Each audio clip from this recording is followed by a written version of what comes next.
Hello, and welcome to My Point of View Movie Reviews. Now, today's review is for the Netflix original documentary Quincy. Now, Quincy was the biggest celebrated producer of music of all time.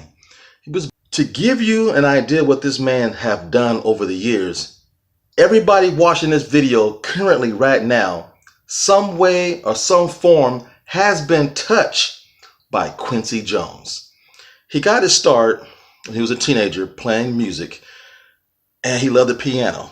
He met Ray Charles when he was 14. I think Ray was 16, and they became best friends, started playing together. And years went by, he kept developing his art. He finally got married, had 2 kids, and Quincy, even though he was a brother, loved them white women. And he had 2 kids, a boy and a young lady with her. And years later, he got married again to another white woman who was a star on the TV show The Mod Squad, beautiful white actress. They had several kids together. I believe they had 5 together, because he has now 7 kids and 6 grandkids and 1 great-grand.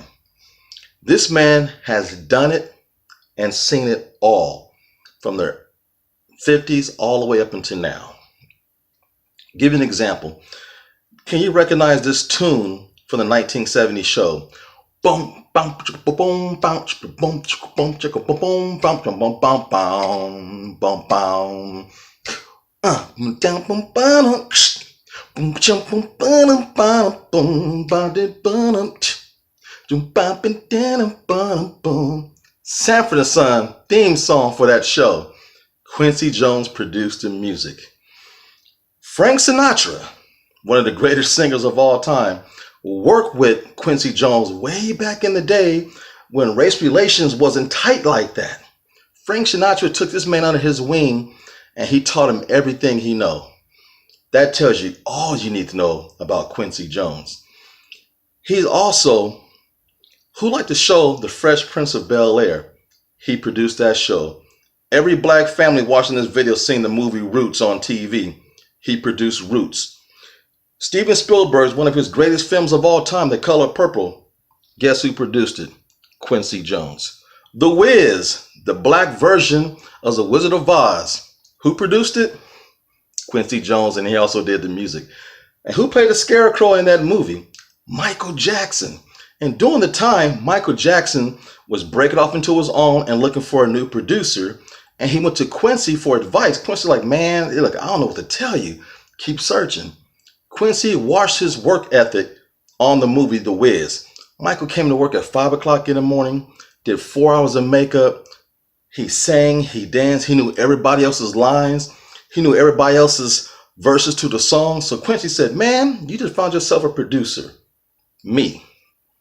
Next year, Off the Wall came out. At the time, it was the biggest black selling album of all time. A few years later, what came out next? Thriller, the biggest selling of all time of an album, still to this very day. That's what Quincy and Michael did. Not only that, he helped produce the video Thriller, which is the biggest video to date that changed the video industry forever. Quincy Jones is a bad man.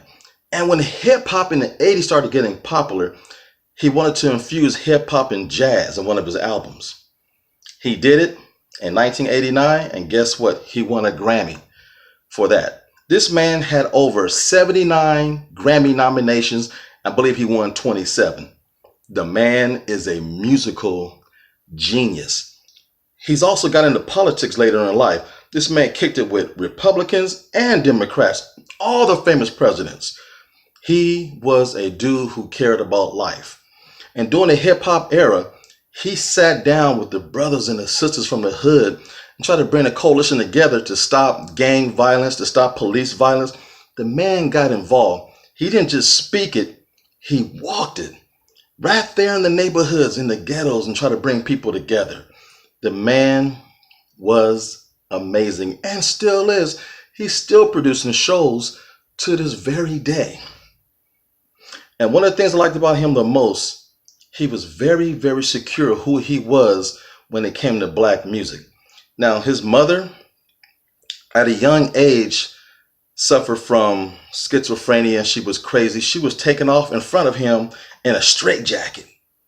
His father was a hard worker. He worked and he raised him, and he was just a great father. Quincy Jones had a strange upbringing, and it kind of affected him later on in life. That's why he had two failed marriages. Now, him and his second wife still get along. They share Christmas together with the kids and grandkids, but your childhood can affect the way you are.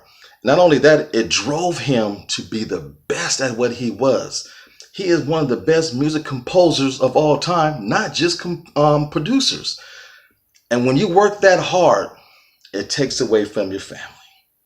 As he got older, he kind of slowed down a little bit, and he spends a lot of time with his family, grandkids and kids and great grand. Even though he lost his wife in divorce, they found a way to make it work. And that's the beautiful thing in relationships and getting older and becoming wiser. But Quincy Jones has done it all, man. All the famous songs from all these movies you sing, look at the title card. You will see his name everywhere. He's synonymous with music. Not only that, We Are the World, produced and composed by Quincy Jones, is the biggest selling single today, to this very day, of all time. The man can't miss. He swings for the fences and gets a home run with the bases loaded every time. He's touched your life in one way or another. You just don't know it. Dr. Dre opened up the documentary sitting down and talking to Quincy Jones. Touched my heart because you know I'm a Compton native, and Dr. Dre was there. And towards the third act of the documentary, he sat down with Kendrick Lamar, and he just praised him. Again, another Compton native sitting and chilling with the great Quincy Jones, man. That just gives you promise and hope. And whatever you do in life, give it the best and swing for the fence, because you never know what you have in your body that can exceed you to the next level. Quincy Jones, I advise you to turn on the Netflix and watch this documentary. The man is a musical genius. There would never be another Quincy Jones. He worked with everybody: Ray Charles, Stevie Wonder, Miles Davis, Dizzy Gillespie. I mean, just every jazz great he's worked with. And him and Oprah Winfrey are best friends. He discovered Oprah Winfrey on TV and asked her to be in The Color Purple. Hence, she's a great actress now, not just a TV star. Quincy, you are the man. And that's my point of view.